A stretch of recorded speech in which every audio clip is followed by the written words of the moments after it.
સ્વચ્છતા અભિયાન અંતર્ગત જિલ્લા હોમગાર્ડ્સ દળના સભ્યો દ્વારા અને જિલ્લા કમાન્ડન્ટ ગિરીશ સરવૈયાના માર્ગદર્શન મુજબ સિટી યુનિટ કચેરીઓ તથા કચેરી આજુબાજુની જગ્યાઓની સાફ સફાઈ કરવામાં આવી। રાજ્ય સરકાર દ્વારા ચાલી રહેલા સ્વચ્છતા હી સેવા પખવાડિયા અભિયાન અંતર્ગત અને જિલ્લા કલેક્ટર શ્રી ભાવિન પંડ્યાના સૂચન અનુસાર આજરોજ જામનગર જિલ્લા હોમગાર્ડ્સ કમાન્ડન્ટના નેતૃત્વ અને માર્ગદર્શન હેઠળ જામનગર જિલ્લા હોમગાર્ડ દળ જામનગરના સિટી એ, સિટી બી, સિટી સી યુનિટની કચેરી તથા કચેરી આજુબાજુની વિવિધ જગ્યાઓની દળના સભ્યો દ્વારા સફાઈ કરવામાં આવી। આ સફાઈ અભિયાનમાં તમામ સિટી યુનિટના હોમગાર્ડ સભ્યો, અધિકારીઓ તથા જામનગર જિલ્લા હોમગાર્ડ કમાન્ડન્ટ ગિરીશ સરવૈયાએ પણ હાજરી આપી। Bureau report Manish Marthak, Halar express. નમસ્કાર, હું જિલ્લા હોમગાર્ડ કમાન્ડન્ટ ગિરીશ સરવૈયા।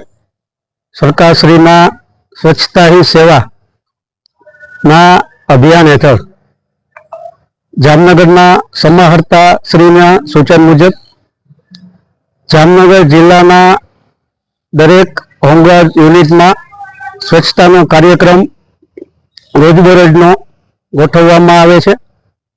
જે અનુસંધાને આજરોજ જામનગર શહેર યુનિટ દ્વારા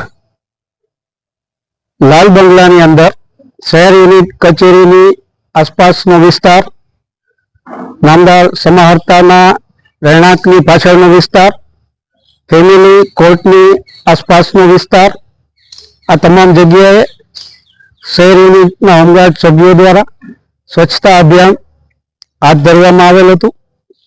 જે સ્વચ્છતા અભિયાનમાં સિટી એ, બી અને સી ત્રણેય યુનિટના અધિકારીઓ, હોમગાર્ડ સભ્યો એ જહેમત ઉઠાવેલ છે અને સરકારના સ્વચ્છતા હી સેવાના અભિયાન હેઠળ આજ રોજ એ લોકોએ પોતાની સેવા સ્વચ્છતામાં પૂરી પાડેલ છે। જય હિન્દ, જય ભારત।